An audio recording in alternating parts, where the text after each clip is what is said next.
The bustle of the hospital was a welcome distraction as I opened my new patient's chart and headed for her room. My son Eric had just brought home a disappointing report card, and my daughter Shannon and I had argued again about her getting a driver's license. For the next 8 hours, I wanted to throw myself into helping people who I knew had much more to worry about than I did. Rebecca was only 32 when admitted for chemotherapy after breast cancer surgery. When I entered her room, it took me a moment to spot her amid the bouncing forms of 3 giggling little girls. I told Rebecca I would be her nurse, and she introduced her husband, Warren, 6-year-old Ruthie, 4-year-old Hannah, and 2-year-old Molly. Warren coaxed the girls away from their mother with a promise of ice cream and assured Rebecca they would return the next day. As I rubbed alcohol on her arm to prepare it for the intravenous line, Rebecca laughed nervously. "I have to tell you I'm terrified of needles. It'll be over before you know it," I said. "I'll give you a count of 3. Rebecca shut her eyes tightly and murmured a prayer until it was over. Then she smiled and squeezed my hand. "Before you go, could you get my Bible from the table?" I handed her the worn book. "Do you have a favorite Bible verse?" she asked. "Such a sad one," she said. "Why?" "It makes me feel closer to Jesus, knowing he also experienced human sorrow." Rebecca nodded thoughtfully and started flipping through her Bible as I shut the door quietly behind me. During the following months, I watched Rebecca struggle with the ravages of chemotherapy. Her hospital stays became frequent, and she worried about her children. Meanwhile, I continued to contend with raising my kids. They always seemed either out or holed up in their rooms. I missed the days when they were as attached to me as Rebecca's little girls were to her. For a time, it had seemed Rebecca's chemotherapy was working. Then doctors discovered another malignant lump.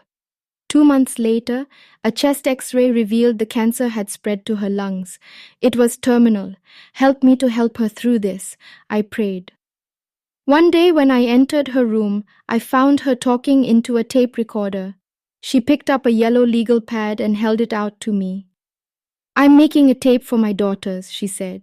I read the list on her pad. Starting school, confirmation, turning 16, first date, graduation. While I worried about how to help her deal with death, she was planning for her children's future.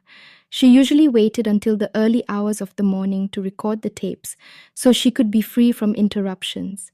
She filled them with family stories and advice, trying to cram a lifetime of love into a few precious hours. Finally, every item in her notes had been checked off, and she entrusted the tapes to her husband. I often wondered what I would say in her place. My kids joked that I was like an FBI agent, with my constant questions about where they'd been and who they'd been with. Where, I thought, are my words of encouragement and love? It was 3 o'clock one afternoon when I got an urgent call from the hospital. Rebecca wanted me to come immediately with a blank tape. What topic has she forgotten, I wondered. She was flushed and breathing hard when I entered her room. I slipped the tape into the recorder and held the microphone to her lips. "Ruthie, Hannah, Molly, this is the most important tape." She held my hand and closed her eyes. "Someday your daddy will bring home a new mommy.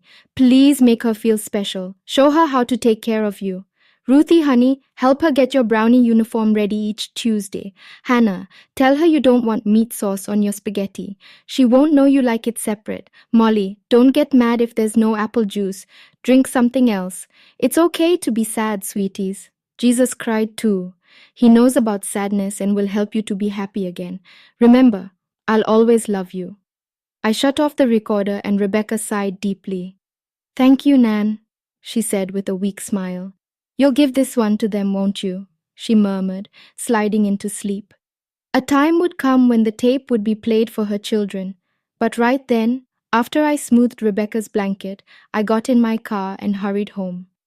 I thought of how my Shannon also liked her sauce on the side, and suddenly that quirk, which had annoyed me so many times, seemed to make her so much more precious. That night, the kids didn't go out. They sat with me long after the spaghetti sauce had dried onto the dishes, and we talked, without interrogations, without complaints, late into the night.